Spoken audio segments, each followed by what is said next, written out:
ইরানের সর্বোচ্চ নেতা মোস্তফা খামেনি হঠাৎ করেই জনসম্মুখ থেকে অদৃশ্য। নেই কোনো ভাষণ, নেই কোনো বার্তা, নেই কোনো আনুষ্ঠানিক উপস্থিতি, আর সেই নীরবতাকেই ঘিরে তৈরি হয়েছে মৃত্যুর গুঞ্জন। এমন সময় সামনে এলেন তার শ্বশুর। তার বক্তব্যে যেন আরও ঘনীভূত হলো রহস্য।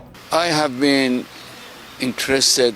ইরানের রাষ্ট্রীয় সংবাদ সংস্থা ISNA-কে দেওয়া এক বক্তব্যে তিনি বলেন, মোস্তফা খামেনি বর্তমানে কোনো পক্ষ বা ব্যক্তির সাথে যোগাযোগ রাখছেন না। জামাতার শারীরিক অবস্থা নিয়ে ধোঁয়াশা প্রকাশ করে জানান, মোস্তফা সব দিক থেকেই তার বাবা সাবেক সর্বোচ্চ নেতার মতো। তবে তিনি এখন কেমন আছেন তা সুনির্দিষ্টভাবে জানেন না, কেবল সুস্থতা আশা করছেন।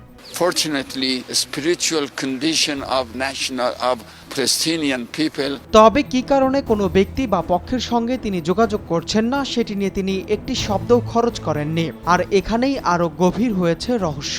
কারণ দীর্ঘদিন ধরে জনসমক্ষে দেখা যাচ্ছে না মোস্তফা খামেনিকে। কোনো সরকারি অনুষ্ঠানেও তার উপস্থিতি নেই, এমনকি তার স্বাস্থ্য নিয়েও আনুষ্ঠানিকভাবে কোনো তথ্য জানানো হয়নি।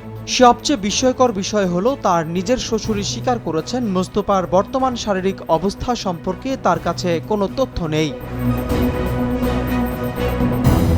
এদিকে অনেকেই ২৮ ফেব্রুয়ারির হামলায় তার পরিবারের সদস্যের সাথে মোস্তফা খামেনির মৃত্যুর দাবি করলেও সেই দাবির পক্ষে এখন পর্যন্ত কোনো নির্ভরযোগ্য প্রমাণ সামনে আসেনি।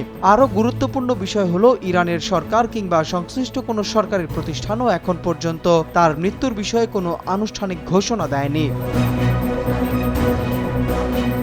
এই দীর্ঘ নীরবতার মাঝেই সামাজিক যোগাযোগ মাধ্যম এক্সে মোস্তফা খামেনির নামে একটি নতুন বার্তা প্রকাশ পায়। সেখানে হিজবুল্লাহ প্রধান শেখ নাঈম কাশেমের আনুগত্যের চিঠির জবাবে বলা হয়, প্রতিরোধ ছাড়া সামনে আর কোনো পথ নেই। একই সঙ্গে হিজবুল্লাহর প্রতি ইরানের কৌশলগত সমর্থনের কথাও পুনর্ব্যক্ত করা হয়।